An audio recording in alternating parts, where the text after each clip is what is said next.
আচ্ছা, আজকে আমরা তাহলে শুরু করি। আমরা গত ক্লাসে শেষ করেছিলাম মাইটোসিস কোষ বিভাজন। আজকে আমরা শুরু করব মায়োসিস মায়োসিস কোষ বিভাজন। তাহলে প্রথমে আমরা মায়োসিস সম্পর্কে একটু জেনে নিই। যে কোষ বিভাজন প্রক্রিয়ায় নিউক্লিয়াস পরপর দুইবার এবং ক্রোমোজোম মাত্র একবার বিভাজিত হয়ে মাতৃকোষের ক্রোমোজোমের অর্ধেক সংখ্যক ক্রোমোজোম যুক্ত 4টি অপত্য কোষ উৎপন্ন হয়, তাকে মায়োসিস কোষ বিভাজন বলে। সহজ ভাষায় বলা যায়, যে কোষ বিভাজন প্রক্রিয়ায় মাতৃকোষ থেকে 4টি অপত্য কোষ উৎপন্ন হয় এবং উৎপন্ন অপত্য কোষের ক্রোমোজোম সংখ্যা মাতৃকোষের ক্রোমোজোম সংখ্যার অর্ধেক হয়ে যায়, তাকে মায়োসিস বলে। আমরা এখানে দেখব মাতৃকোষের ক্রোমোজোম হবে একবার এবং নিউক্লিয়াস পরপর দুইবার বিভাজিত হবে এবং বিভাজিত হয়ে যে কোষগুলো তৈরি করবে সেই কোষের সংখ্যা হবে 4টি এবং সেই কোষগুলোর নিউক্লিয়াসের ক্রোমোজোম সংখ্যা হবে মাতৃকোষের তুলনায় অর্ধেক। আবিষ্কার ও নামকরণ। 1883 সনে বেনেনিন ও হাউসার অ্যাসকারিস কৃমির গ্যামেটে হ্যাপ্লয়েড সংখ্যক ক্রোমোজোম আবিষ্কার করেন। অ্যাসকারিস হলো গোল কৃমির বৈজ্ঞানিক নাম। এই কৃমিটা আমাদের দেহের সবার দেহেই আছে এই কৃমিটা। তাহলে এর যে গ্যামেট মানে জনন কোষ, সেই জনন কোষে হ্যাপ্লয়েড সংখ্যক ক্রোমোজোম আবিষ্কার করেন। ববেরি সর্বপ্রথম গোল কৃমির জননাঙ্গে মায়োসিস কোষ বিভাজন প্রত্যক্ষ করেন। স্ট্রাসবোর্গার 1888 সালে পুষ্পক উদ্ভিদের জনন মাতৃকোষের ক্রোমোজোমে হ্রাসমূলক বিভাজন লক্ষ্য করেন। 1905 সালে ফার্মার ও মুর সর্বপ্রথম হ্রাসমূলক বিভাজনকে মায়োসিস, বানানটা খেয়াল করো, মায়োসিস বলে যে মিওসিস, উচ্চারণটা মিওসিস বলেন এবং পরবর্তীতে গ্রিক মূল শব্দের মিও আম টু লিসেন এর উপর ভিত্তি করে এর বানান করা হয় মায়োসিস, উচ্চারণ মায়োসিস। এখন শব্দটি মায়োসিস হিসেবে উচ্চারিত হয়, তবে এখনো কেউ কেউ মিওসিসও বলে, আবার কেউ মায়োসিসও বলে। দুটোই আমরা সঠিক বলে মেনে নিই। কোথায় মায়োসিস কোষ বিভাজন ঘটে? মায়োসিস কোষ বিভাজন নিম্ন শ্রেণীর হ্যাপ্লয়েড জীবে নিষেকের পর জাইগোটে ঘটে এবং উচ্চ শ্রেণীর ডিপ্লয়েড জীবে নিষেকের পূর্বে গ্যামেট উৎপাদনকালে জনন মাতৃকোষে ঘটে। যেমন আমরা মানুষ সহ আরো যে ডিপ্লয়েড জীবগুলো আছে, আমাদের যখন অ্যাডোলসেন্ট পিরিয়ড বা বয়সন্ধিকার সময় হয়, তখন আমাদের দেহ মায়োসিস কোষ বিভাজন প্রক্রিয়ায় জনন মাতৃকোষ থেকে গ্যামেট বা জনন কোষ উৎপন্ন করে। আর নিম্ন শ্রেণীর উদ্ভিদের ক্ষেত্রে জাইগোটে হবে।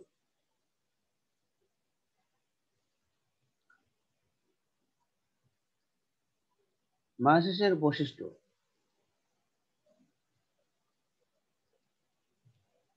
ডিপ্লয়েড জীবে মায়োসিস সাধারণত জনন মাতৃকোষে সংঘটিত হয়। এ ধরনের কোষ বিভাজনে নিউক্লিয়াস দুইবার বিভাজিত হয়, কিন্তু ক্রোমোজোম মাত্র একবার বিভাজিত হয়।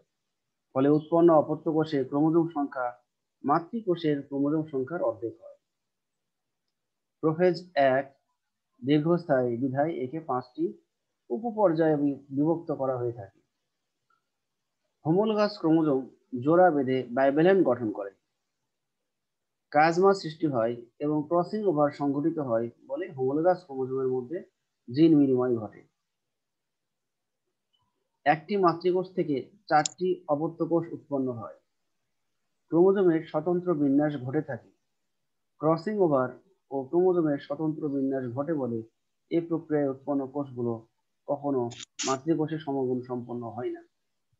মায়োসিস শেষে উৎপন্ন নতুন কোষে নতুন 4টি বৈশিষ্ট্যের আবির্ভাব ঘটে। এখানে আমরা অনেকগুলো টার্মিনোলজি পেয়েছি, যেমন এখানে আমরা পাচ্ছি হোমোলোগাস ক্রোমোজোম, কাজমা, ক্রসিং ওভার। এই সব জিনিসগুলো আমরা যখন মায়োসিস শেষ করব সব আমরা জেনে যাব জিনিসগুলো কি। আমরা এবার মায়োসিসের একটা আউটলাইনে যাই। আমরা মায়োসিস কোষ বিভাজন, এটা হলো প্রধান পর্যায়। তাহলে এর দুইটা অংশে আমরা ভাগ করব, একটা হলো মায়োসিস 1 কোষ বিভাজন আর একটা হলো মায়োসিস 2 কোষ বিভাজন। এবং মায়োসিস 1 এবং মায়োসিস 2 এর মাঝখানের যে বিশ্রাম দশা, একে আমরা বলবো ইন্টারকাইনেসিস। মায়োসিস 1 এর এবং মায়োসিস 2 এর মাঝখানের যে বিশ্রাম দশা সেটাকে বলবো ইন্টারকাইনেসিস। তো এখন মায়োসিস এককে আমরা 4টি পর্যায়ে ভাগ করব: প্রোফেজ এক, মেটাফেজ এক, অ্যানাফেজ এক, টেলোফেজ এক। যদি এখানে টেলোফেজ 2টা এদিকে চলে এসেছে, হ্যাঁ হয়তো স্থান সংকলনের কারণে এদিকে চলে এসেছে, টেলোফেজ 2টা হবে মায়োসিস 2 এর অংশ। মায়োসিস 2 কে আমরা 4টে পর্যায়ে ভাগ করব: প্রোফেজ 2, মেটাফেজ 2, অ্যানাফেজ 2, টেলোফেজ 2। এবার আসবো আমরা মায়োসিস 1 এর যে প্রোফেজ 1 আছে, এই প্রোফেজ 1 এর 5টা উপপর্যায় আছে। 5টা উপপর্যায়: leptotene, zygotene, pachytene, diplotene, diakinesis. তাহলে একমাত্র মায়োসিস 1 এর প্রোফেজ 1 এটা হলো সবচেয়ে বড় পর্যায়, এবং এই বড় পর্যায় প্রোফেজ 1 এর 5টা উপপর্যায় আছে। আর কোনো পর্যায়ের এরকম উপপর্যায় ভাগ করা যায় না, শুধুমাত্র মায়োসিস 1 প্রোফেজ 1 এরই 5টা উপপর্যায় আছে। আমরা যদি ছবিতে একটু দেখি, জাস্ট একটু আমরা দেখবো ছবিতে। তাহলে আমরা এখানে দেখতে পাচ্ছি জনন মাতৃকোষ, ভিতরে একটা নিউক্লিয়াস, এবং নিউক্লিয়াসের ভিতরে এখানে ক্রোমোজোম আছে 4টা। এখানে ক্রোমোজোম আছে কয়টা? 4টা। 2টা হলো কালো আর 2টা হলো গোলাপি। তো কালো 2টা ক্রোমোজোম ধরে নাও পিতা হতে আগত, আর গোলাপি 2টা ক্রোমোজোম এই 2টা ধরে নাও মাতা হতে আগত। আমরা একটা কথা বলেছিলাম হোমোলোগাস ক্রোমোজোম, বলেছিলাম। হোমোলোগাস ক্রোমোজোম মানে কি? হোমোলোগাস ক্রোমোজোমের সংজ্ঞা হলো যে পিতা হতে এবং মাতা হতে আগত ক্রোমোজোম দ্বয়, হ্যাঁ, যাদের আকৃতি একই, এবং লোকাসের অবস্থান একই। আকৃতি এবং লোকাস এর অবস্থান একই, কিন্তু লোকাসে অবস্থানকারী জিন একই রকম বা ভিন্ন রকম হয়, তখন তাকে আমরা বলবো হোমোলোগাস ক্রোমোজোম। বাংলায় হলো সমসমস্ত ক্রোমোজোম। ঠিক আছে? তাহলে আমরা কি বললাম? পিতা হতে, ধরে নাও পিতা হতে এই কালো ক্রোমোজোমটা এসেছে, আর এটা গোলাপি, এটা ধরো মাতা হতে এসেছে। তাহলে পিতা হতে এখানে 2টা ক্রোমোজোম এসেছে, মাতা হতে 2টা ক্রোমোজোম। এই ক্রোমোজোমের আকৃতি গুলো যদি সমান হয়, হ্যাঁ, এবং এদের লোকাস, লোকাস মানে কি? ক্রোমোজোমের যেখানে বা যে স্থানে জিন থাকবে তাকে বলা হবে লোকাস, আর লোকাসের মধ্যে কি থাকবে? জিন। ঠিক আছে? তাহলে আমরা কি বললাম? পিতা হতে এবং মাতা হতে আগত ক্রোমোজোম দ্বয়ের আকৃতি একই এবং লোকাসের অবস্থান একই, কিন্তু লোকাসে অবস্থানকারী জিনগুলো একই রকম বা ভিন্ন রকম হতে পারে, তাকে আমরা হোমোলোগাস ক্রোমোজোম বলবো। তাহলে কি আমরা হোমোলোগাস ক্রোমোজোমের সংজ্ঞাটা বুঝতে পেরেছি? কাকে হোমোলোগাস ক্রোমোজোম বলে? হ্যাঁ স্যার। যেমন স্যার এখানে লোকাস কি? লোকাস হলো ক্রোমোজোমের যে বিন্দুতে বা যেই স্থানে জিন থাকবে, ক্রোমোজোমের যে স্থানে জিন থাকে তাকে বলা হয় লোকাস। হ্যাঁ স্যার। আচ্ছা, এখানে দেখো, এই জনন মাতৃকোষে যখন মায়োসিস 1 হয়, হ্যাঁ, তাহলে এই প্রত্যেকটা অপত্য কোষ, উপরে একটা অপত্য কোষ, নিচে একটা অপত্য কোষ আছে। এই অপত্য কোষের নিউক্লিয়াসে কয়টা করে ক্রোমোজোম দেখতে পাচ্ছ? অপত্য 2টা কোষে করে। 2টা করে ক্রোমোজোম, কিন্তু মাতৃকোষে কয়টা ছিল? 4টা। 4টা। তাহলে আমরা যখন মাতৃকোষ থেকে মায়োসিস 1 এর মাধ্যমে যে অপত্য কোষগুলো পাবো, সেগুলোতে ক্রোমোজোম সংখ্যা অলরেডি অর্ধেক হয়ে গেছে। আমরা বলি না যে উৎপন্ন অপত্য কোষে ক্রোমোজোম সংখ্যা, হ্যাঁ, মাতৃকোষের তুলনায় অর্ধেক, আমরা কিন্তু এই অর্ধেকটা পেয়ে গেছি। তাহলে জনন মাতৃকোষ ছিল ডিপ্লয়েড, আর অপত্য কোষগুলো হয়ে গেছে হ্যাপ্লয়েড, মানে ক্রোমোজোম সংখ্যা মায়োসিস 1 এ অর্ধেক হয়ে গেছে অলরেডি। এবার আসছে আমরা মায়োসিস 2। মায়োসিস 2 এর ক্ষেত্রে প্রত্যেকটা অপত্য কোষ আবার বিভাজিত হয়ে 2টা করে অপত্য কোষ তৈরি করেছে, নিজেও ঠিক 2টা করে অপত্য কোষ তৈরি করেছে। এবং এগুলোতেও আমরা দেখতে পাচ্ছি যে অপত্য কোষের নিউক্লিয়াসে ক্রোমোজোম সংখ্যা কিন্তু 2টাই আছে। ঠিক আছে? এখানে কিন্তু অপরিবর্তিত অবস্থায় আছে। তাহলে মায়োসিস 2টা হলো অনেকটা মাইটোসিসের মতো। মায়োসিস 2টা হলো অনেকটা মাইটোসিসের মতো। আমরা নিচে দেখাচ্ছি যে মায়োসিস 1 এটাকে বলা হয় হ্রাসমূলক বিভাজন, আর মায়োসিস 2 এটা হলো সমীকরণের বিভাজন বা মাইটোসিস বিভাজন। তাহলে মায়োসিস 1 হ্রাসমূলক বিভাজন কেন, সেটা তো বুঝতেই পেরেছো। যেহেতু মায়োসিস 1 আমরা যে অপত্য কোষগুলো পাচ্ছি, সেখানে অপত্য কোষের ক্রোমোজোম সংখ্যা মাতৃকোষের তুলনায় কম থাকছে বা অর্ধেক থাকছে, এই জন্য এটা হলো হ্রাসমূলক। আর অপত্য কোষ যখন মায়োসিস 2 এর অতিক্রম করে অপত্য কোষগুলো তৈরি করে, সেখানে কিন্তু একই রকম থাকছে। তাহলে মায়োসিস 1 হলো হ্রাসমূলক, আর মায়োসিস 2টা হলো সমীকরণের বিভাজন। আমরা আরো বিস্তারিত যখন আমরা পর্যায়গুলো সবগুলো জানবো, তখন আমরা আরো বিস্তারিত বুঝতে পারবো। এখন আমরা আসি মায়োসিস এক এর চারটে পর্যায় যথাক্রমে প্রোফেজ এক, মেটাফেজ এক, অ্যানাফেজ এক, টেলোফেজ এক। প্রোফেজ এক আমরা আজকে বলবো প্রোফেজ এক পর্যায়। মায়োসিস একের প্রথম পর্যায় হলো প্রোফেজ এক। এই পর্যায়টি অনেক জটিল এবং তুলনামূলক দীর্ঘ। একে 5টা উপপর্যায়ে ভাগ করা হয়েছে: leptotene, zygotene, pachytene, diplotene, diakinesis. তো আমরা এখন লেপ্টোটিনে যাব। এটা হলো প্রোফেজ একের প্রথম উপপর্যায়। তাহলে এখানে একটু খেয়াল করো, বৈশিষ্ট্যগুলো কি? নিউক্লিয়াসের পানি বিয়োজনের মাধ্যমে শুরু হয় লেপ্টোটিন উপপর্যায়। তাহলে যখনই প্রোফেজ একের এই উপপর্যায় শুরু হয়ে যায় তখন নিউক্লিয়াস থেকে পানি বের হয়ে যায়, মানে পানি ত্যাগ হয়, যার ফলে কি হয়, লেপ্টোটিন উপপর্যায় শুরু হয়ে যায়। ক্রমাগত পানি বিয়োজনের ফলে চিকন সুতার ন্যায় ক্রোমোজোমগুলো ক্রমান্বয়ে সংকুচিত ও পুরু হতে থাকে এবং অধিকতর রঞ্জক ধারণ ক্ষমতা প্রাপ্ত হয়। যখন মনে করো এই প্রোফেজ এক শুরু হয় নাই তখন কিন্তু ক্রোমোজোমগুলো সরু লম্বা সুতার মতো ছিল। তাহলে সরু লম্বা সুতার মতো ওই ক্রোমোজোমগুলোর কি নাম ছিল? কারো কি মনে আছে? সরু লম্বা ফিতার মতো। ক্রোমাটিন তন্তু। গুড, ক্রোমাটিন তন্তু। এখন যেহেতু তোমার ই শুরু হয়ে গেছে, প্রোফেজ একে লেপ্টোটিন শুরু হয়ে গেছে, এই কারণে ওটা আর ক্রোমাটিন তন্তু থাকবে না। তাহলে ক্রোমাটিন তন্তু থেকে পানি বের হয়ে যাচ্ছে, নিউক্লিয়াস থেকে পানি বের হয়ে যাওয়া মানে ওই ক্রোমাটিন তন্তু থেকেও পানি বের হয়ে যাওয়া, যার ফলে সেগুলো কি হবে, আস্তে আস্তে খাটো মোটা সংকুচিত হতে থাকবে। আর যেহেতু পানি কমে যাচ্ছে এই জন্য অধিকতর রঞ্জক ধারণ ক্ষমতা লাভ করবে। এবং এই উপপর্যায়ে ক্রোমোজোম গুলোকে আলোক অনুবীক্ষণ যন্ত্রে দৃষ্টিগোচর হয়, যেহেতু মোটা খাটো হচ্ছে, রঞ্জক নিচ্ছে, এই কারণে আমরা অনুবীক্ষণ যন্ত্রে এদেরকে স্পষ্ট দেখতে পাবো। এবং ক্রোমোজোমের গায়ে আমরা দেখব যে এরকম কিছু দানাদার বস্তু লেগে আছে, এই দানাদার বস্তুগুলোর নাম হলো ক্রোমোমিয়ার। নিউক্লিয়ার মেমব্রেন আমরা দেখতে পাচ্ছি, নিউক্লিওলাসও সুস্পষ্ট বিদ্যমান। ক্রোমোজোম গুলো অবিভক্ত ও দীর্ঘ থাকে, পানি বিয়োজন ও ক্রোমোজোম সংকোচন চলতে থাকে। ঠিক আছে, তাহলে এটা হলো লেভেলিং। বাইরেটা হলো কোষ প্রাচীর, ভিতরেটা হলো কোষ ঝিল্লি বা প্লাজমা মেমব্রেন, নিউক্লিয়ার পর্দা, ক্রোমোমিয়ার, মাঝখানের গোল ক্রোমোজোমের মাঝের গোল অংশ সেন্ট্রোমিয়ার, আর কালো অংশটা হলো নিউক্লিওলাস। এবং ছবি আঁকানোর সময় খেয়াল করবা এই নিউক্লিওলাসটা যে কোনো একটা ক্রোমোজোমে লেগে আছে কিনা, এবং যে ক্রোমোজোমে লেগে থাকবে ওই ক্রোমোজোমে আমরা পরবর্তী স্টেপ গুলো ওই ক্রোমোজোমে লাগানো অবস্থায় দেখাবো। তাহলে আমরা কি লেপ্টোটিন সবাই বুঝতে পেরেছি? আচ্ছা, রঞ্জক পদার্থ ধারণ ক্ষমতা এটা বুঝি নাই।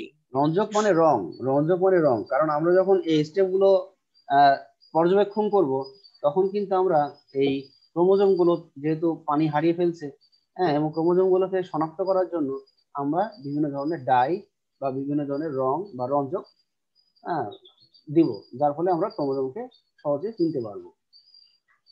যদি রঞ্জক না দিই তাহলে আমরা ক্রোমোজোমকে চিনতে পারবো না, এই জন্য রঞ্জক পদার্থ দেওয়া হয়। আচ্ছা, এগুলো কি বাইরে থেকে দেওয়া হয়? এগুলো এগুলো আমরা বাইরে থেকে দিব, মানে আমরা যখন পর্যবেক্ষণ করব, আমরা যখন প্র্যাকটিক্যাল করব, ব্যবহারিক প্র্যাকটিক্যাল, যদিও আমরা এটা ব্যবহারিক করব না, আমরা ব্যবহারিক করবো হলো মাইটোসিস। মিওসিসে তোমাদের প্র্যাকটিক্যাল নাই, এটা হলো হায়ার লেভেলে যারা আছে তারা করে। ওগুলো যে অনার্স লেভেল যদি হয় তখন আমরা মাইটোসিস কোষ বিভাজনটা প্র্যাকটিক্যাল হিসেবে দিই। ঠিক আছে, তো এই প্র্যাকটিক্যাল হ্যাঁ। ব্যবহারিক করার সময় তখন তোমাকে রঞ্জক দেওয়া লাগবে, না হলে তুমি লেপ্টোটিনের এরকম ক্রোমোজোম গুলো দেখতে পাবা না। আচ্ছা, তাহলে আমরা তাহলে 2 নম্বর উপপর্যায়ে যেতে পারি। হ্যাঁ স্যার। 2 নম্বর উপপর্যায় হলো জাইগোটি। 2 নম্বর উপপর্যায় হলো জাইগোটি। এই উপপর্যায়ে হোমোলোগাস ক্রোমোজোম গুলো জোড়া গঠন করে। এই উপপর্যায়ে হোমোলোগাস ক্রোমোজোম গুলো জোড়া গঠন করে। হোমোলোগাস ক্রোমোজোম, এটা তো কিছুক্ষণ আগে আমি বুঝিয়েছি, মনে আছে? হোমোলোগাস ক্রোমোজোমের সংজ্ঞা মনে আছে সবার? কি বলেছিলাম, কারো মনে আছে? কি কি বৈশিষ্ট্য হবে হোমোলোগাস ক্রোমোজোমের? লোকাসে অবস্থিত হইবে। না, এই যে এখানে আরো ভালো করে বোঝানো যাবে হোমোলোগাস ক্রোমোজোম। এই যে কালো ক্রোমোজোম, ধরে নাও এগুলো পিতা হতে এসেছে, কালো একটা বড় ক্রোমোজোম পিতা হতে এসেছে, কালো একটা ছোট ক্রোমোজোম পিতা হতে এসেছে, আর গোলাপি একটা বড় ক্রোমোজোম মাতা হতে এসেছে, গোলাপি একটা ছোট ক্রোমোজোম মাথা হতে এসেছে। তাহলে বড় দুইটা ক্রোমোজোম কিন্তু একসাথে আছে, ছোট দুইটা ক্রোমোজোম কিন্তু একসাথে আছে। তাহলে আমরা কি বলেছিলাম বৈশিষ্ট্য, পিতা হতে এবং মাতা হতে আগত ক্রোমোজোম দ্বয় যাদের আকৃতি একই। তাহলে বড় ক্রোমোজোম দুইটার আকৃতি কি একই আছে? খেয়াল করে দেখো, একই হ্যাঁ আছে। আবার ছোট দুইটা ক্রোমোজোম কি একই আকৃতি আছে? হ্যাঁ তাহলে এগুলো হলো হোমোলোগাস ক্রোমোজোম। আর কি বৈশিষ্ট্য থাকবে? লোকাস। হ্যাঁ, ক্রোমোজোমের একটা স্থানে জিন থাকবে, যে স্থানে জিন থাকবে সেই জিনটার নাম হলো লোকাস। ধরে নাও কালো, আমি কার্সর যেখানে দেখাচ্ছি কালোর এখানে একটা লোকাস আছে, ঠিক একইভাবে এই গোলাপিরও এই এই জায়গাতেই একটা লোকাস আছে, একই জায়গা সেম। তাহলে লোকাসের অবস্থানও সেম হবে, একই হবে। তাহলে আকৃতি হবে একই এবং লোকাসের অবস্থানও হবে একই। কিন্তু লোকাসে কি থাকে? জিন। সেই জিন একই রকম হতে পারে বা ভিন্ন রকম হতে পারে। তাহলে আমরা হোমোলোগাস ক্রোমোজোম সংজ্ঞাটা সবাইকে আয়ত্ত করতে পেরেছি? হ্যাঁ স্যার। তাহলে কি কি বৈশিষ্ট্য হবে একটু ডিফাইন করো। এক মাতা থেকে এবং পিতা থেকে আগত, একই আকৃতি, একই লোকাসে অবস্থিত। না, একই আকৃতির ক্রোমোজোম। হ্যাঁ, একই হ্যাঁ একই আকৃতির আকৃতির ক্রোমোজোম ক্রোমোজোম যাদের লোকাস এর অবস্থান একই। একই। হ্যাঁ, কিন্তু লোকাসে থাকা যে জিনগুলো আছে সেই জিনগুলো কি হবে? সেই জিনগুলো বৈশিষ্ট্য ভিন্ন হইতে পারে, একই রকমও হতে পারে, আবার ভিন্ন ভিন্ন হতে রকমও পারে। হতে পারে। তাহলে তাদেরকে আমরা হোমোলোগাস ক্রোমোজোম বা বাংলায় আমরা সমসমস্ত ক্রোমোজোম বলবো। তাহলে 2 নম্বর বৈশিষ্ট্য, হোমোলোগাস ক্রোমোজোম দ্বয়ের মধ্যে পরস্পর ক্রিয়াশীল আকর্ষণ এই জোড়া গঠনের কারণ। হ্যাঁ, তাহলে এই হোমোলোগাস ক্রোমোজোমের মধ্যে পরস্পর আকর্ষণ বাড়তে থাকবে এবং এই আকর্ষণ সৃষ্টি হয় এই যে সেন্ট্রোমিয়ার থেকে। এই যে সেন্ট্রোমিয়ার আছে, এই সেন্ট্রোমিয়ার বরাবর আকর্ষণ বৃদ্ধি সৃষ্টি হয় এবং এই আকর্ষণ পরে বিস্তৃত হয় বাহু পর্যন্ত। তাহলে হোমোলোগাস ক্রোমোজোম দ্বয়ের মধ্যে আকর্ষণ কোথা থেকে শুরু হবে? সেন্ট্রোমিয়ার বরাবর, এবং পরে বিস্তৃত হবে বাহু পর্যন্ত। এই যে এখানে আমরা বলছি হোমোলোগাস ক্রোমোজোম দ্বয়ের একটি পিতা হতে অপরটি মাথা হতে আগত। এবার দুটি হোমোলোগাস ক্রোমোজোমের মধ্যে জোড় সৃষ্টি হওয়াকে সিনাপসিস বলে। এই যে আমরা দেখতে পাচ্ছি বড় দুইটা ক্রোমোজোম, হোমোলোগাস ক্রোমোজোম একটা জোড়া সৃষ্টি করেছে। এই জোড়া সৃষ্টিকারীর প্রক্রিয়াকে আমরা বলবো সিনাপসিস। যে প্রক্রিয়ায় জোড় সৃষ্টি হয় তাকে বলবো সিনাপসিস। আর জোড় বাঁধা যে ক্রোমোজোম গুলো আছে এই ক্রোমোজোমকে বলবো বাইভ্যালেন্ট। ঠিক আছে? তাহলে আমরা কি সিনাপসিস আর বাইভ্যালেন্ট এটা কি বুঝলাম? সিনাপসিস আর বাইভ্যালেন্ট। স্যার এটা একটু আরেকবার বলেন। তাহলে এই যে বড় যে দুইটা ক্রোমোজোম, এই দুইটা ক্রোমোজোম কি ক্রোমোজোম? Homologous chromosome. বড় দুইটা ক্রোমোজোম কি হ্যাঁ হোমোলোগাস ক্রোমোজোম না? তাহলে হোমোলোগাস ক্রোমোজোম দ্বয় কি হ্যাঁ হয়েছে? স্যার। এখানে জোড়া সৃষ্টি করেছে। জোড়া সৃষ্টি করার প্রক্রিয়ার নাম কি? সিনাপসিস। জোড়া সৃষ্টি করার প্রক্রিয়ার নাম কি? সিনাপসিস। সিনাপসিস। এবং যখন এই প্রক্রিয়া শেষ হয়ে যায় তখন কি হয়? একটা জোড়া সৃষ্টি হয়। এই এক জোড়া ক্রোমোজোমকে তখন বলবো বাইভ্যালেন্ট। এবার বুঝতে পেরেছো? তাহলে বড় এক জোড়া হ্যাঁ স্যার। হোমোলোগাস ক্রোমোজোম একটা বাইভ্যালেন্ট তৈরি করেছে, ছোট এক জোড়া ক্রোমোজোম বাইভ্যালেন্ট তৈরি করেছে। তাহলে এখানে কয়টা বাইভ্যালেন্ট হয়েছে নিউক্লিয়াসে? দুইটা। দুইটা। তাহলে আমাদের যে যখন লেফট প্রোটিন শুরু করেছিলাম তখন ক্রোমোজোম ছিল কয়টা? চারটা। হ্যাঁ, তাহলে চারটা। লেফট প্রোটিনে যদি 6টা ক্রোমোজোম থাকতো তাহলে এখানে বায়োভ্যালেন্ট হতো কয়টা? তিনটা। 3টা। গুড। কারণ আমরা জানি একটা বায়োভ্যালেন্ট সমান এক জোড়া ক্রোমোজোম। তাহলে একটি কোষে যতগুলো ক্রোমোজোম থাকবে তার অর্ধেক সংখ্যক বায়োভ্যালেন্ট গঠিত হবে। এই যে এই বৈশিষ্ট্য একটু আমি বুঝাই দিলাম, বুঝছো? যদি ওখানে 8টা থাকতো এখানে বায়োভ্যালেন্ট হতো 4টা। নিউক্লিওলাস ও নিউক্লিয়ার মেমব্রেন তখনও দেখা যায়, আমরা দেখতেও পাচ্ছি নিউক্লিওলাস ও নিউক্লিয়ার মেমব্রেন দেখা যাচ্ছে। ক্রোমোজোমের গায়ে ক্রোমোমিয়ার, হ্যাঁ, এই যে লেগে আছে, তাহলে ক্রোমোজোমের গায়ে ক্রোমোমিয়ার দৃশ্যমান। প্রাণী কোষের ক্ষেত্রে এই উপপর্যায়ে সেন্ট্রিওল বিভক্তির সূচনা ঘটে। যেহেতু আমরা প্রাণী কোষ এখানে পড়ছি না, আমরা শেষের বৈশিষ্ট্যটা বাদ দিলেও পারি। বইয়ে যদিও লেখা আছে এই জন্য আমি লিখেছি, কিন্তু আসলে এটা বাদ দিলেও চলে, এটা বৈশিষ্ট্যের মধ্যে না দিলেও চলে। তাহলে আমরা কি জাইগোটিনের প্রত্যেকটা বৈশিষ্ট্য সবাই বুঝলাম? হ্যাঁ স্যার। এবার আমরা আসবো 3 নম্বর উপপর্যায়, প্যাকাইটিন। তো প্যাকেটিন শব্দটা গ্রিক প্যাকিস মানে থিক বা মোটা পুরু, আর টিন মানে থ্রেড বা সুতা। এবং প্যাকেটিনটা হলো প্রোফেজ একের সবচেয়ে বড় উপপর্যায়। তাহলে এখানে কি হবে, ক্রমাগত সংকোচনের ফলে ক্রোমোজোম গুলো আরো খাটো ও মোটা দেখা যাবে। এবং প্যাকেটিন উপপর্যায়ে সর্বপ্রথম বাইভ্যালেন্টের প্রতিটি ক্রোমোজোমকে সেন্ট্রোমিয়ার ব্যতীত অনুদৈর্ঘ্যে দুটি ক্রোমাটিডে বিভক্ত হতে দেখা যায় এবং প্রতিটি বাইভ্যালেন্টে দুটি সেন্ট্রোমিয়ার, 4টি ক্রোমাটিড থাকে। এই অবস্থাকে টেট্রাড বলা হয়। আমরা কিন্তু জাইগোটিন বলো বা প্যাকেটিন, ইলেকট্রোটিন বলো, এখানে কিন্তু আমরা ক্রোমোজোম যে দুইটা ক্রোমাটিডে বিভক্ত আছে সেটা কিন্তু আমরা দেখতে পাইনি। তাহলে আমরা প্রথম কোন ইতে দেখবো, প্যাকেটিনে। আমরা দেখতে পাচ্ছি যে এটা একটা বাইভ্যালেন্ট ক্রোমোজোম ছিল, অর্থাৎ এক জোড়া হোমোলোগাস ক্রোমোজোম ছিল। তাহলে কালো যেটা, এই ক্রোমোজোমটা কি হয়েছে, সেন্ট্রোমিয়ার ব্যতীত বাহু লম্বালম্বিভাবে বিভক্ত হয়ে দুটি ক্রোমাটিড তৈরি করেছে। আবার যেটা গোলাপি, এটা মাথা থেকে এসেছে, সেটাও কিন্তু সেন্ট্রোমিয়ার ব্যতীত বাহুগুলো লম্বালম্বি দুইভাবে বিভক্ত হয়েছে। তাহলে এখানে কয়টা ক্রোমাটিড তৈরি করেছে, 4টা, কালো 2টা এবং গোলাপি 2টা, বা পিতা 2টা বা মাতা 2টা ক্রোমাটিড তৈরি করেছে, মাতার ক্রোমোজোম। তাহলে আমরা এখানে একটা বায়োভ্যালেন্টে কয়টা ক্রোমাটিড দেখতে পাবো, 4টা। হ্যাঁ, 4টা। আর সেন্ট্রোমিয়ার কয়টা দেখতে পাবো, 2টা। 2টাই। আর এই 4টা ক্রোমাটিডকে, একটা বায়োভ্যালেন্টের মধ্যে 4টা ক্রোমাটিডকে একত্রে আমরা বলবো টেট্রাড। একটা বায়োভ্যালেন্টে 4টা ক্রোমাটিডকে একত্রে কি বলবো, টেট্রাড। ক্লিয়ার? হ্যাঁ স্যার। তাহলে আমরা একটু আগে জানলাম একটা বায়োভ্যালেন্ট সমান কয়টা ক্রোমোজোম, একটা একটা 2টা। আর একটা বায়োভ্যালেন্ট সমান কয়টা ক্রোমাটিড, 4 ক্রোমাটিড হ্যাঁ 4টা। 4টা। একটা বায়োভ্যালেন্ট সমান কয়টা সেন্ট্রোমিয়ার, একটাই। 2টা। একটা বায়োভ্যালেন্ট সমান, হ্যাঁ হ্যাঁ 2টা স্যার, হ্যাঁ একটা স্যার 2টা। বায়োভ্যালেন্ট সমান 2টা সেন্ট্রোমিয়ার। ওকে, 2টা সেন্টিমিটার। হ্যাঁ ঠিক স্যার। ঠিক ডান পাশে যে ছোট আছে সেখানেও কিন্তু সেম একই অবস্থায় আছে, 4টা ক্রোমাটিড আছে, 2টা সেন্ট্রোমিয়ার আছে। বুঝতে পারছো? হ্যাঁ স্যার।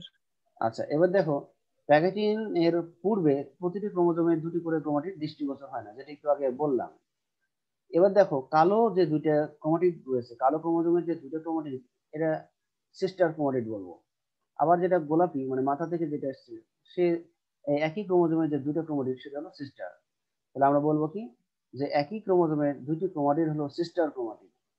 আবার একই জোড়ার দুইটি ভিন্ন ক্রোমোজোমের ক্রোমাটিড দ্বয়কে নন সিস্টার ক্রোমাটিড বলা হয়। তাহলে কালো দুইটাকে বলবো সিস্টার, বা গোলাপি দুইটা ক্রোমাটিডকে বলবো সিস্টার। কিন্তু গোলাপি একটা আর কালো একটা ক্রোমাটিডকে আমরা কি বলবো, নন সিস্টার। তাহলে সিস্টার ক্রোমাটিড আর নন সিস্টার ক্রোমাটিড ক্লিয়ার হয়েছে? না স্যার, এটা বুঝি নাই। আচ্ছা, আমি আবার বলতেছি, কালো যে ক্রোমোজোম এর কয়টা ক্রোমাটিড, 4টা। শুধু কালো, না, শুধু 2টা। 2টা। তাহলে এই 2টা। এই এই যেহেতু কালো ক্রোমোজোম এটা পিতা হতে আসছে ধরে নিয়েছিলাম, তাহলে এই একই ক্রোমোজোমের যে দুইটা ক্রোমাটিড, এই দুটো ক্রোমাটিডকে বলবো সিস্টার। বুঝছো? একই ক্রোমোজোমের দুইটা হ্যাঁ স্যার। ক্রোমাটিডকে কি বলবো, সিস্টার। আবার পাশে সিস্টার। দেখো, মাথা থেকে যেটা এসেছে বা গোলাপি, এর কয়টা ক্রোমাটিড, 2টা। 2টা। তাহলে এরও দুইটা ক্রোমাটিডকে আমরা কি ক্রোমাটিড বলবো, সিস্টার। Sister chromatid. হ্যাঁ, কিন্তু কালো ক্রোমোজোমের একটা ক্রোমাটিড আর এই গোলাপি ক্রোমোজোমের একটা ক্রোমাটিড, বা পিতার পিতার একটা ক্রোমাটিড এবং মাতার একটা ক্রোমাটিড, আমরা এই দুইটা ক্রোমাটিডকে কি বলবো, ভিন্ন। দুইটাই যেহেতু ভিন্ন ক্রোমোজোম, হ্যাঁ, এই ভিন্ন ক্রোমোজোমের নন দুইটাকে সিস্টার ক্রোমাটিড। নন সিস্টার ক্রোমাটিড। এই তো বুঝেছো? তাহলে একই ক্রোমোজোমের দুটি ক্রোমাটিডকে বলবো সিস্টার ক্রোমাটিড, কিন্তু একই জোড়ার দুটি ভিন্ন ক্রোমোজোমের ক্রোমাটিড দ্বয়কে নন সিস্টার ক্রোমাটিড বলা হয়। হ্যাঁ স্যার, বুঝছি। আচ্ছা, এখন আমরা আসি এই পর্যায়ের শেষের দিকে, বায়োভ্যালেন্টের যে কোনো দুটি নন সিস্টার ক্রোমাটিড সম্ভবত একই স্থানে ভেঙে গিয়ে পুনরায় একটির সাথে অন্যটির জোড়া লাগে। এর ফলে ওই জোড়ার স্থানে ইংরেজি এক্স আকৃতির মতো একটি অবস্থা বা গঠন দেখা যায়। দুটি নন সিস্টার ক্রোমাটিডের এক্স আকৃতির জোড়া স্থলকে এক বচনে ক্যাজমা, বহু বচনে ক্যাজমাটা বলা হয়। নন সিস্টার ক্রোমাটিডের মধ্যে পরস্পর অংশের বিনিময়কে ক্রসিং ওভার বলে। তাহলে আমরা আবার এখানে ফিরে যাই। তাহলে আমরা এখানে কি দেখবো, যে দুটি নন সিস্টার ক্রোমাটিডের মধ্যে কি হয়েছে, হ্যাঁ, একই স্থানে ভেঙে যাবে। কালো এই অংশটা এখানে ভেঙে যাবে, গোলাপিও এই ক্রোমাটিডের এই অংশটা ভেঙে যাবে, একই স্থানে ভেঙে গিয়ে আবার সেখানে জোড়া লেগে যায়। তাহলে এই যখন মনে করো যে দুইটা ভিন্ন ক্রোমাটিড এরকম জয়েন্ট হয়, সেই জয়েন্টের স্থানটা ইংরেজি এক্স এর মতো দেখায়। দেখো এখানে এক্স এর মতো মনে হচ্ছে, উপরেও এক্স এর মতো, নিচেও এক্স এর মতো। এই এক্স আকৃতির এর গঠনটার নাম কি? যদি আমরা একটা সংযোগ দেখাই তাহলে বলবো কায়াজমা। আমরা যদি দুইটা সংযোগ একসাথে দেখাতাম তখন হতো কায়াজমা। ঠিক আছে, তাহলে এক বচনে কায়াজমা। তাহলে এই কাজমা নামক স্থানে কি হয়? কাজমা নামক স্থানে জিনের অংশ বিনিময় হয়, অর্থাৎ পিতার ক্রোমাটিডের কিছু জিন মাতার মাতার ক্রোমাটিডে চলে যাবে, মাতার ক্রোমাটিডের কিছু জিন পিতার ক্রোমাটিডে আসবে। তাহলে এটাকে বলবো আমরা ক্রসিং ওভার। তাহলে কাজমা নামক স্থানে ক্রসিং ওভার হবে। তাহলে উপরের এই কাজমাতেও ক্রসিং ওভার হবে, নিচের এই কাজমাতেও ক্রসিং ওভার হবে। আবার ডান সাইডে যেটা এখানে আছে, এখানে একটা জায়গায় কাজমা আমি দেখাইছি, তাহলে এখানেই শুধু ক্রসিং ওভার হবে। তাহলে কাজমা আর ক্রসিং ওভার ব্যাপারটা কি ক্লিয়ার হয়েছে? না স্যার, এটাও বুঝি নাই। কাজমা মানে এই যে আমরা বললাম যে এক্স আকৃতির একটা গঠন, মানে স্যার ওই যে মানে এই স্যার এই যে এইটা পয়েন্টটা পুরাই বুঝি নাই। এই পয়েন্টটা বোঝো নাই? আচ্ছা আমি আবার বলছি, নন সিস্টার ক্রোমাটিড তো বুঝেছো, দুইটা নন হ্যাঁ সিস্টার স্যার। ক্রোমাটিড বুঝছো? তাহলে এই নন সিস্টার ক্রোমাটিডের হ্যাঁ স্যার। এই একটা সংযোগ স্থল দেখতে পাচ্ছ এক্স এক্স এর মতো, যেখানে আমরা বলতেছি কাজমা, এটা হ্যাঁ। কিন্তু হ্যাঁ এরকম একটা সংযোগ নিচেও দেখতে পাচ্ছ। এই এই এই এই এই- হ্যাঁ স্যার। এখানকার এখানকার যে সংযোগ, এই সংযোগটা ইংরেজি কার মতো মনে হচ্ছে? এক্স এর মতো না? হ্যাঁ। হ্যাঁ, তাহলে এই এই এক্স আকৃতির গঠনটার নাম কি? প্লাজমা। হ্যাঁ, এই স্থানে কি ঘটে? এই স্থানে ঘটে তোমার হলো এখানে এক্স আকৃতির প্লাজমা, এখানে জিনের অংশ বিনিময় ঘটবে। কি ঘটবে? জিনের অংশ বিনিময়। ঠিক আছে, অর্থাৎ এই হ্যাঁ। কালো যে ক্রোমাটিডের যে অংশটা আছে, এই কালো ক্রোমাটিডের এই অংশটা ভেঙে যাবে। আবার গোলাপি যে ক্রোমাটিডের যে অংশটা আছে ঠিক একই স্থান বরাবর ভেঙে যাবে। ভেঙে ভেঙে গিয়ে গোলাপি চলে যাবে কালোর কাছে, আর কালোর কিছু জিন চলে আসবে গোলাপির কাছে। হ্যাঁ, পরবর্তীতে যে ছবিটা আমরা পরে আসবো ওটা আমরা দেখতে পাবো, এই যে এরকম গঠনটা এরকম হবে। এই যে ব্যাপারটা এখানে খেয়াল করো, এটা আরেকটা উপপর্যায়। এবার এবার কি ক্লিয়ার হয়েছে? এই যে অংশের বিনিময় হয়েছে, কালো চলে এসেছে গোলাপির ক্রোমাটিডে, আবার গোলাপির ক্রোমাটিড চলে গেছে কোথায়? কালোর ক্রোমাটিডে, তাই তো? কালোর কমা। হ্যাঁ, তাহলে হ্যাঁ এই যে স্যার। এটা এটা কেন হয়েছে? এটা ক্রসিং ওভার হওয়ার কারণে হয়েছে। কি কারণে হয়েছে? Crossing over. ঠিক আছে, ক্রসিং ওভার মানে ক্রসিং। কি? ক্রোমাটিডের জিনের অংশের বিনিময়। ক্রসিং ওভার মানে কি? ক্রোমাটিডের জিনের অংশের বিনিময়। তাহলে এই অংশের বিনিময়টা কোথায় হয়? কাজমা নামক স্থানে। ক্লিয়ার? জি স্যার। তাহলে কি জি স্যার। কাজমা কাজমা আর ক্রসিং ওভার জিনিসটা কি বুঝলা? তাহলে কাজমা হলো এক্স আকৃতির হ্যাঁ গঠনটা, স্যার। দুটি নন সিস্টার ক্রোমাটিডের মধ্যে যে এক্স আকৃতির যে সংযোগস্থল, সেটাকে বলবো কাজমা। আর এই কাজমা নামক স্থানে কি হবে? যে ক্রোমাটিডের যে জিন আছে সেই জিনের মধ্যে অংশের বিনিময় হবে, এটাকে বলবো ক্রসিং ওভার। নন সিস্টার ক্রোমাটিডের আরেকটা পয়েন্ট আমরা যাচ্ছি, নন সিস্টার ক্রোমাটিডের সংশ্লিষ্ট বাহুদ্বয় খুবই খাটো হলে তাতে কাজমা একেবারে উৎপন্ন নাও হতে পারে। আবার যে ক্ষেত্রে বাহুগুলোর দৈর্ঘ্য বেশি হয় সেক্ষেত্রে কোনো কোনো বায়োভ্যালেন্টে একাধিক কাজমাটাও গঠিত হতে পারে। আচ্ছা, এবার এই পয়েন্টে আসি। বাম দিকের যে আমরা দেখতে পাচ্ছি ক্রোমোজোম, হোমোলোগাস ক্রোমোজোম এখানে আছে বা বায়োভ্যালেন্ট, এখানে একটু খেয়াল করো, এখানে বাহুগুলো কি বড় বড় দেখছি না? বাম দিকের যে বায়োভ্যালেন্ট ক্রোমোজোম আছে সেখানে বাহুগুলো বড় না? তাহলে এখানে কাজমা কয়টা জায়গায় আছে? হ্যাঁ। উপরে একটা জায়গায় আছে, নিচে একটা জায়গায় আছে। আর ডান দিকের যে বায়োভ্যালেন্ট ক্রোমোজোম, হ্যাঁ এখানে স্যার। কাজমা কয় জায়গায় আছে? শুধু নিচে আছে, এক শুধু জায়গায়।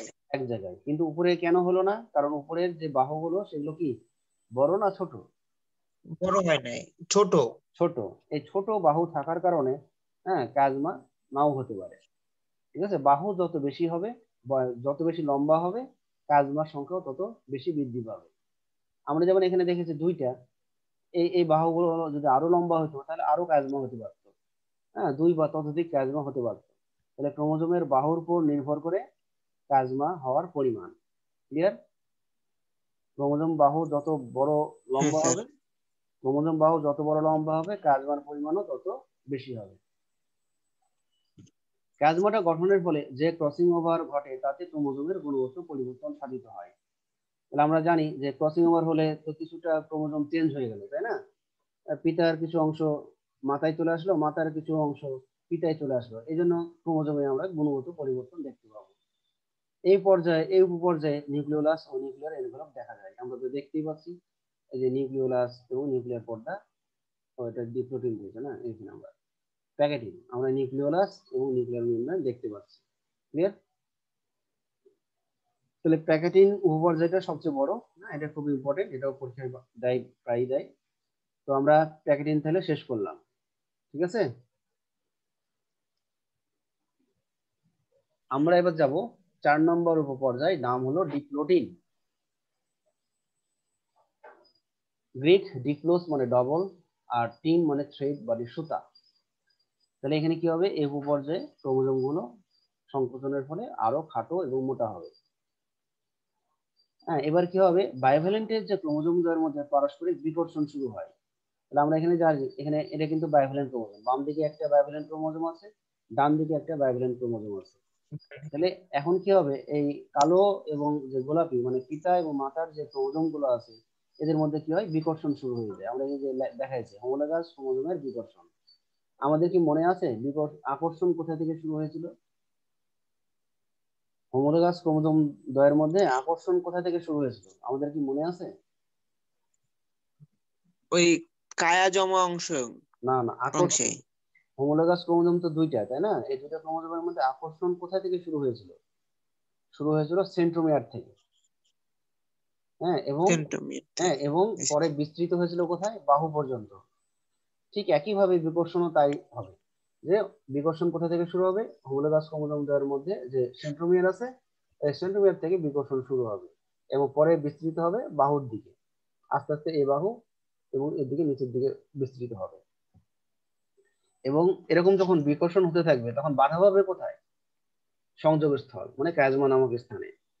ঠিক আছে, এই জন্য আমরা বলবো যে বায়োভ্যালেন্টের ক্রোমোজোমদের মধ্যে পারস্পরিক বিকর্ষণ শুরু হয়, এরা বিপরীত দিকে সরে যেতে চেষ্টা করে কিন্তু কাজমাটার স্থানে বাধাপ্রাপ্ত হয়।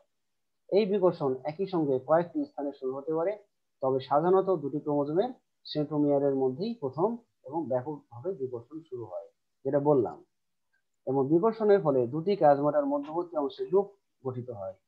যেহেতু আমরা উপরে একটা কাজমা দেখছি, নিচে একটা কাজমা দেখছি, এই জন্য এখানে একটা লুপ বা একটা গহ্বর তৈরি হয়েছে। ডান দিকের ক্রোমোজোম বাইভ্যালেন্ট ক্রোমোজোমটা দেখো তো, এখানে কি কোনো লুপ হয়েছে? যেটা ছোট বাইভ্যালেন্ট ক্রোমোজোম আছে সেখানে কি কোনো লুপ তৈরি হয়েছে? ডান দিকের ক্রোমোজোমটা না, উপরে ফাঁকা আছে না, না হয় নাই। উপরে ফাঁকা আছে, হ্যাঁ। নিচে নিচে সংযোগ আছে, তাহলে এখানে কিন্তু লুপ বা গহ্বর কোনোটাই তৈরি হবে না। যদি দুই বা ততোধিক স্থানে ক্যাজমা হয় তাহলে কিন্তু লুপ হবে। যেমন এখানে দুইটা ক্যাজমা আছে, এই জন্য লুপ কয়টা, একটা। যদি এখানে তিনটা ক্যাজমা হতো তাহলে লুপ কয়টা হইতো? এখানে মনে করো আরো একটা কাজমা হলো, উপরের দিকে বাহুগুলো বাড়িয়ে দিলাম, এই কালো বাহুটা বাড়িয়ে দিলাম হ্যাঁ, এবং তাহলে গোলাপি বাহুটা দুইটা বাড়িয়ে দিলাম, হইতো। তাহলে লুপ কয়টা হইতো? দুইটা। গুড, লুপ দুইটা হবে। যদি চারটা হইতো প্লাজমা তাহলে লুপ হইতো তিনটা। ক্লিয়ার? তিনটা। জি স্যার। আচ্ছা, এখন আমরা বলবো যে প্লাজমা গুলো স্পষ্ট হয় এবং ক্রমান্বয়ে প্রান্তের দিকে সরে যেতে থাকে, এই ঘটনাকে প্রান্তিকরণ বলে। তাহলে এই যে প্লাজমা, এই সংযোগস্থল গুলো, এটাও যেহেতু আমার বিকর্ষণ শুরু হয়েছে এবং সর্বোচ্চ বিকর্ষণ যখন হবে তখন প্লাজমা গুলো আস্তে আস্তে প্রান্তে চলে যাবে এবং এই প্লাজমার এই প্রান্তে সরে যাওয়াকে প্রান্তিকরণ বলে। তাহলে প্রান্তিকরণটা বুঝলাম, প্লাজমা নামক স্থানে যেহেতু সংযোগ, এইটা প্লাজমা নামক স্থানে যেহেতু সংযোগ হয়ে আছে, তাহলে আমরা যেহেতু বিকর্ষণ করছি মানে দুই সেন্টিমিটারের মধ্যে যেহেতু প্রবল বিকর্ষণ এবং এই বিকর্ষণ আস্তে আস্তে বাহুর দিকে চলে যাচ্ছে, যার ফলে বাহুর দিকে কি আছে, সংযোগ হয়ে আছে, তাহলে সংযোগ স্থানে একটা বাধা পাবে না এবং ওই সংযোগ স্থানটা আস্তে আস্তে প্রান্তের দিকে চলে যেতে থাকবে। ধরে নাও উপরে একটা গিট্টু, এটা প্লাজমা, এটা একটা গিট্টু আছে, এটা প্লাজমা। এটা এখন মাঝখান থেকে যদি আমি দুদিক থেকে যদি একটা টান দিই তাহলে গিট্টুগুলো প্রান্তের দিকে সরে যায় না? আমরা যদি দড়ির মধ্যে যদি এটা করি তাহলে বৃক্ষগুলো কি প্রান্তের দিকে সরে যায় না? ঠিক একই রকম ভাবে প্লাজমা গুলো কি হবে, প্রান্তের দিকে চলে যাবে। এই প্লাজমার এই প্রান্তের দিকে চলে যাওয়াকে বলবো প্রান্তীয়করণ। যেহেতু মাঝখানে বিকর্ষণ হচ্ছে সেন্টিমিটারের মধ্যে, এই জন্য এই প্লাজমা গুলো আস্তে আস্তে প্রান্তের দিকে চলে যাবে, এই প্রান্তে সরে যাওয়াকে বলবো প্রান্তীয়। সবাই কি বুঝতে পেরেছো? হ্যাঁ স্যার। আচ্ছা, এবার আরেকটা আরেকটা জিনিস বলো, এই যে আমরা যখন হোমোলোগাস ক্রোমোজোম দ্বয়ের মধ্যে যখন চরম বিকর্ষণ হবে তখন কি হবে, যে এটা একটা চতুর্ভুজের মতো হয়ে যাবে, গহ্বর বা রূপটা কার মতো হবে, চতুর্ভুজের মতো হবে না যদি সর্বোচ্চ বিকর্ষণ হ্যাঁ। হয়? তাহলে চতুর্ভুজের বা লুপের প্রত্যেকটা কোণ তখন কত ডিগ্রি হবে? 90 ডিগ্রি। 90 ডিগ্রি। হ্যাঁ, 90 ডিগ্রি। আবার বাম দিকে ডান দিকের যে ভার্সেন ক্রোমোজোম আছে এখানে তো লুপ নাই, নিচে শুধু একটা কাজ নয়। তাহলে এটা যদি সর্বোচ্চ বিকর্ষণ হয় তাহলে এদিকে চলে যাবে, এদিকে চলে যাবে, ফলে ডান দিকের যে ভার্সেন ক্রোমোজোম আছে সেটা কি হবে? এটা সরলরেখা হয়ে যাবে। তখন উপরে একটা 180 ডিগ্রি হবে এবং নিচে একটা 180 ডিগ্রি হবে। যেহেতু এখানে লুপ তৈরি হচ্ছে না এই কারণে এখানে 180 ডিগ্রি কোণ সৃষ্টি হবে। তাহলে প্লাজমা এক স্থানে থাকলে কত ডিগ্রি কোণ সৃষ্টি হবে? 180 ডিগ্রি। আর প্লাজমা 2 বা ততোধিক স্থানে থাকলে লুপের মধ্যে যে কোণগুলো সৃষ্টি হবে সেগুলো কত? 90 ডিগ্রি। তাহলে এই কোণের ব্যাপারটা বুঝছো? স্যার 90 ডিগ্রিটা বুঝছি স্যার, 180 ডিগ্রিটা একটু আরেকবার বুঝিয়ে দেন। আচ্ছা, 180 ডিগ্রি মনে করো যে উপরের দিকে তো নাই, তাহলে আমি মনে করি যে গোলাপি ক্রোমোজোমটা এদিকে বিকর্ষণ হয়ে এদিকে মনে করো ছুঁয়ে যাবে, আবার কালো যেটা আছে সেটাও এদিকে এসে ছুঁয়ে যাবে। এখন বেঁধে বেঁধে থাকবে কোথায়? নিচের অংশে। হ্যাঁ, মনে করো যে তোমাদের এমনি আঙ্গুলের মধ্যে যদি আমরা ইয়ে করি, মনে করো আঙ্গুলে হয়তো আমরা এরকম ই করে আছি, তাহলে আঙ্গুলটাকে যদি আমরা সর্বোচ্চ বিকর্ষণ করি, টান দিই, তাহলে কোন জায়গায় লেগে থাকবে? নিচের জায়গায়। নিচে যেহেতু সংযুক্ত আছে মানে প্লাজমা নামক স্থানে কি থাকবে? লেগে থাকবে না? প্লাজমা নামক স্থানে তো লেগে থাকবে। হ্যাঁ স্যার। তাহলে মনে করো দুদিকে টান দিচ্ছে, কালো ক্রোমোজোম একদিকে টান দিচ্ছে আর ওদিকে হলো গোলাপি ক্রোমোজোম একদিকে টান দিচ্ছে, ফলে ওখানে যে এটা হবে সরলরেখার মতো হবে, মানে একটা জায়গায় সংযুক্ত আছে সেটা হলো প্লাজমা। তাহলে এই প্লাজমা নামক যে সংযুক্ত স্থানটা আছে, ফলে এখানে কি হবে? উপরের দিকে যদি আমি একটা কোণ সৃষ্টি করি সেটাও 180 ডিগ্রি হবে এবং নিচের দিকে যে কোণটা সৃষ্টি করি সেটাও 180 ডিগ্রি হবে। হ্যাঁ, মানে এটা একটা সরলরেখার মতো দেখাবে, মাঝখানে শুধু সংযুক্ত থাকবে প্লাজমা নামক স্থান। এই জন্য এটা 180 ডিগ্রি হবে। ঠিক আছে? যেহেতু উপরেরটা তো হ্যাঁ স্যার। কোনো কাজ মানায়, ফলে সে সরে যাবে পুরোপুরি। এই কালো ক্রোমোজোমটা একদিকে সরে যাবে, গোলাপি ক্রোমোজোমটা একদিকে সরে যাবে, কিন্তু নিচেরটা সরতে পারবে না, সে তখন সরলরেখার মতো হয়ে যাবে, কিন্তু সে সেখানে সংযুক্ত থাকবে। এবার ক্লিয়ার হয়েছে? 180 ডিগ্রি ব্যাপারটা কি ক্লিয়ার হয়েছে? হ্যাঁ স্যার। আচ্ছা হ্যাঁ স্যার। আচ্ছা, এবার আমরা লাস্ট স্টেজে আসবো। লাস্ট স্টেজ হলো ডায়াকাইনেসিস। এখানে তাহলে কি হবে? আরো খর্বাকৃতির মানে আরো খাটো এবং মোটা হবে। প্রান্তীয়করণ এখনো চলতে থাকবে। বায়োভ্যালেন্টের প্রতিটি ক্রোমোজোমের উপর ধাত্র জমা হবে, মানে এই ক্রোমোজোমের পরে ধাত্র বা ম্যাট্রিক্স বা মাতৃকা জমা হওয়ার কারণে এই যে ক্রোমোজোম গুলো যে ক্রোমাটিডে বিভক্ত আছে সেটা বোঝা যাবে না। ঠিক আছে? তোমার একসময় বায়োভ্যালেন্ট গুলো নিউক্লিয়াসের কেন্দ্র হতে পরিধির দিকে চলে আসবে। আসলে বায়োভ্যালেন্ট ক্রোমোজোম গুলো একসময় নিউক্লিয়াসের কেন্দ্রের দিকে বিন্যস্ত থাকবে, কিন্তু এই ডায়াকাইনেসিসে কি হবে? এরা নিউক্লিয়াসের কেন্দ্র হতে আস্তে আস্তে পরিধির দিকে চলে যাবে এবং এই উপপর্যায়ের শেষের দিকে নিউক্লিওলাস আমরা দেখতেও পাচ্ছি না, নিউক্লিওলাস কিন্তু অদৃশ্য হয়ে গেছে এবং নিউক্লিয়ার পর্দাও থাকবে না। ঠিক আছে? নিউক্লিওলাস এবং নিউক্লিয়ার মেমব্রেন অবলুপ্তি ঘটে বা অদৃশ্য হয়ে যায়। লাস্টেরটা হলো প্রাণী কোষের ক্ষেত্রে এই উপপর্যায়ের শেষ দিকে সেন্ট্রিওল মেরুতে পৌঁছে যায়। লাস্টের বৈশিষ্ট্যটা দরকার নেই। তাহলে আমরা এখানে দেখতে পাচ্ছি নিউক্লিয়ার পর্দা এবং ক্রোমাটিডের অংশগুলি হয়। এটা কিন্তু এই যে ক্রসিং ওভার হওয়ার কারণে এটা কিন্তু আমরা দেখতে পাচ্ছি। তার ডায়াগনোসিসে কারো কোনো সমস্যা আছে? ডায়াগনোসিসে স্যার এগুলো একটু আরেকবার বুঝিয়ে দেন। আচ্ছা, এখানে আমরা কি বললাম? সময় আর বেশি নাই, আমরা শেষ করবো। কি বললাম? ক্রোমোজোমগুলো আরো ছোট, মোটা এবং খাটো হবে। প্রান্তীয়করণ চলতে থাকে, মানে যে আমরা বললাম যে প্লাজমার প্রান্তীয়করণ চলতে থাকে এবং ক্রোমোজোমের গায়ে কি হবে? ধাত্র বা মাতৃকা জমা হওয়ার কারণে ক্রোমোজোমগুলো ক্রোমোজোমে বিভক্ত আছে বলে মনে হয় না। আর বায়োভ্যালেন্ট ক্রোমোজোমগুলো নিউক্লিয়াসের কেন্দ্র হতে আস্তে আস্তে নিউক্লিয়াসের যে মেমব্রেন আছে সেদিকে চলে আসে, কোন দিকে চলে আসে এবং এই উপপর্যায় থেকে নিউক্লিয়ার মেমব্রেন এবং নিউক্লিয়াস নষ্ট হয়ে যাবে। ঠিক আছে? আমরা এই পর্যন্ত আজকে শেষ করি। হ্যাঁ স্যার বুঝছি। তাহলে আমরা এই পর্যন্ত আজকে শেষ করি। আর যে মানে অপর পাশে